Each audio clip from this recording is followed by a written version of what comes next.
Hello, my name is Andre Clements, and this is a video essay. Why do I write?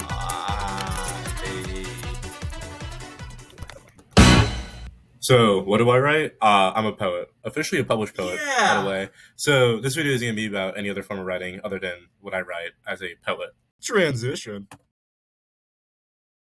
So, why do I write poems specifically as opposed to anything else? And it's funny, the reason why I write poems is because I think the vast majority of poems suck. I think the vast majority of poems are just not really good. I don't think they're accessible for the average person. I don't think they're. I go on for a while about why I don't like poetry, but what's so good about poetry? Because poetry is great. It's the greatest thing ever, really.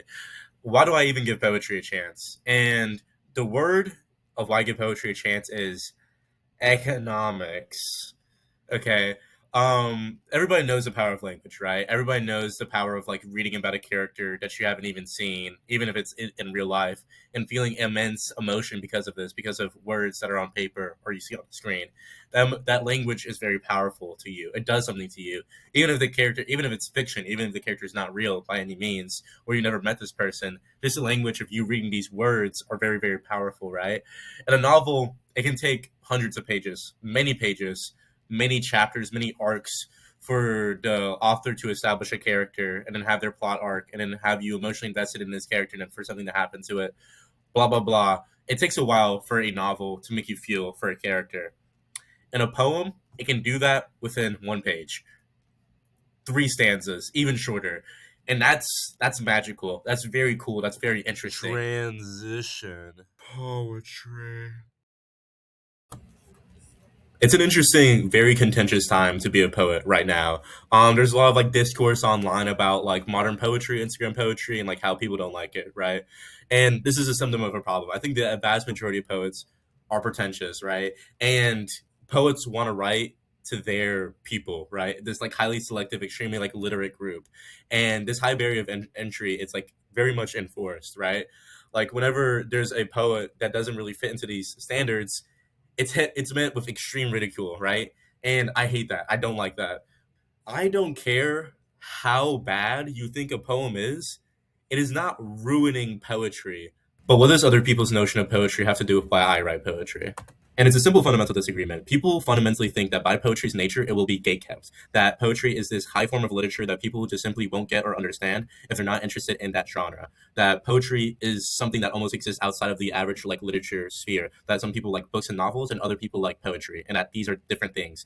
They are different things, but people who enjoy literature, enjoy stories, enjoy fiction will still absolutely enjoy poetry, and that's not the thing that is fundamentally attributed to its nature. That's the spell that I want to break. I want to write things that are like very complex, that like deal with very complex topics, very complex emotions, very complex subject matter, things that have to do with my values, and write in a way that can be enjoyed by the average person in the same way that like a lot of fiction exists in that same sphere person. My most favorite thing to hear whenever I show up one of my poems to someone or I say one of my poems to someone is that I don't usually enjoy poetry, but this was very cool. I enjoyed hearing this. I enjoyed reading this. That's very powerful to me. And that's very interesting to me how people associate with poetry with just not being for them. When it's just a genre that is technically the most free verse, free range thing. You can literally write a poem in literally any way that you want to, as long as it has stanzas and as long as it's not written in the form that other books are written, it can still be poetry. It doesn't have to be anything. Poems don't have to be anything, and especially doesn't have to be gatekept by nature. It can just exist in the way that it is and be enjoyed